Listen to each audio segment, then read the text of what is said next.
The Dragon and St. George. St. George was the most famous dragon killer of all, which is strange because he never actually killed a dragon. The other strange thing is that he really was born in Palestine, even though he later became the patron saint of England. His father was a high-ranking officer in the Roman army, and for a time George too served as a soldier under the Emperor Diocletian. He was converted to Christianity at a time when the Christians were suffering their worst persecution, and travelled the world spreading the gospel and doing good. His encounter with the dragon happened in a small town called Siln. Today Siln has become known as the city of Beirut, and this is where the story begins. The people of Siln had lived in fear of the dragon for many years. It lived in a cave on the edge of a stagnant lagoon a few miles from the town. Now the vapours from this lagoon would often be carried by the wind into town, and the people came to believe that the dragon was responsible for the rotten smell that seeped through the streets. So they began to feed the dragon 2 sheep every day, in the hope that it would go away. Of course, once the dragon got used to a free luncheon at 12 o'clock regularly, it decided to settle down and stay. Perhaps it even decided that the townspeople must be genuinely fond of it because they treated it so well. Certainly, it had no idea that they were afraid. Eventually, the townspeople, who really were rather daft, began to run out of sheep. So a council was called at which all the most important people and the king himself met to decide what they were to do. "We have given the dragon 1,000 of our sheep," the Minister for External Affairs said, "but still it won't go away."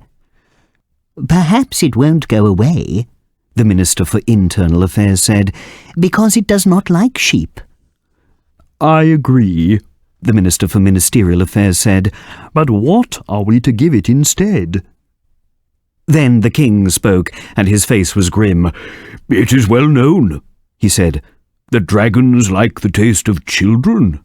We must give him our children. Once a week we will feed the dragon with our sons and daughters." The result of this edict was a frightful commotion which took several minutes to quieten down. Then the king spoke again.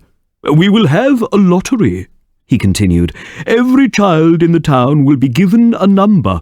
Once a week a number will be drawn out of a hat. The child that has the number will be given to the dragon in order to save the town." He rose to his feet. "That is my law," he concluded. "There are to be no exceptions." 3 months passed, during which time no fewer than 12 children were torn from their weeping parents, tied up and left outside the dragon's cave.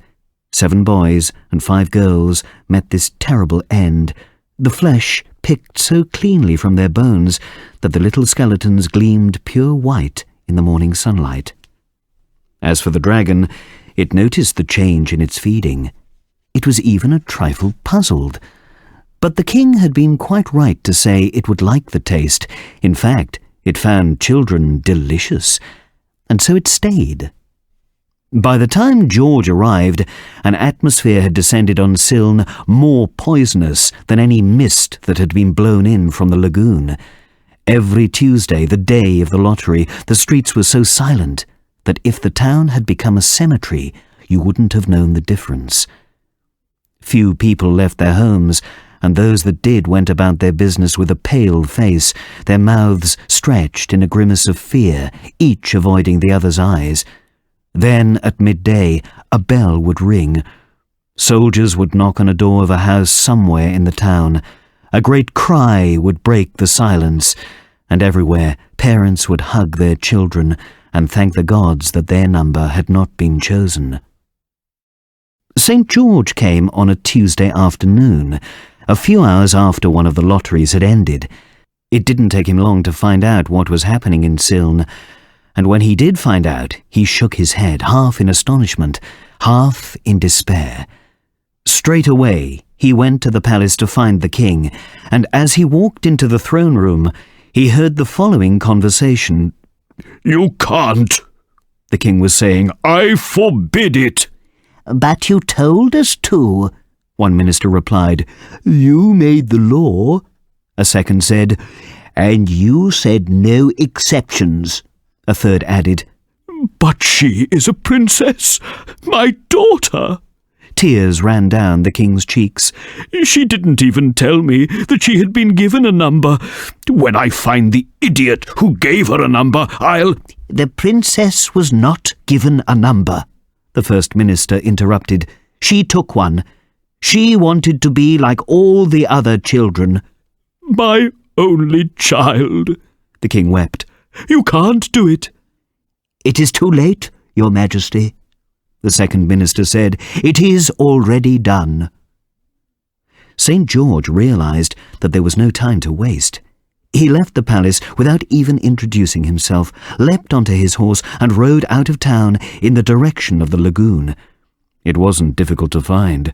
The stench from the stagnant water was so strong that he could literally follow his nose.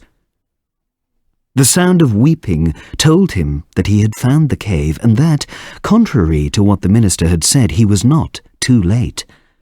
The dragon had overslept that day, and the princess was still alive, sitting on the ground with her hands tied behind her back. St. George got off his horse and walked over to her, and at that precise moment there was a sudden rumble from inside the cave, and the dragon appeared. The dragon was far smaller than St. George had expected, not a lot larger than his horse. It was a bright green colour, with a peculiar misshapen body. Its wings, for example, were far too small to enable it to fly. On one wing there was a pink ring, and on the other a red one. It had two rather squat legs and claws, and a long serpent-like neck. But the only really menacing thing about it was its teeth, which were white and very sharp. When the princess saw the dragon, she closed her eyes and waited for the end. But St. George wasn't afraid. "Naughty dragon!" he exclaimed. "Do you really mean to eat this young girl?" The dragon growled uncertainly. The girl opened her eyes. "Do you not know that eating people is wrong?" St. George continued. "It's bad for dragons, and it's even worse for people." Smoke trickled out of the dragon's nostrils and formed a question mark over its head. "Enough of the foolishness!" St. George untied the girl and helped her to her feet. Then he took a ribbon from her dress and tied it round the dragon's neck. "Let us go back to Cilne and talk this over." He bowed to the princess. "I must say, lady," he said, "you will make a wiser and kinder ruler than your father. That much has your actions shown." You can imagine the uproar in Cilne when St. George and the princess returned, leading the dragon on a ribbon. Suffice it to say, once they understood what had happened, the entire town converted to Christianity. And so, in fact, did the dragon. A short while later, the king retired from the throne, and his daughter, who had in the meantime married a neighbouring prince, became queen. The two of them ruled well and wisely for many years, and it would be nice to think that the dragon ended its days in the palace gardens, a friend and playmate of the queen's children, and even, although perhaps this is asking too much, a vegetarian.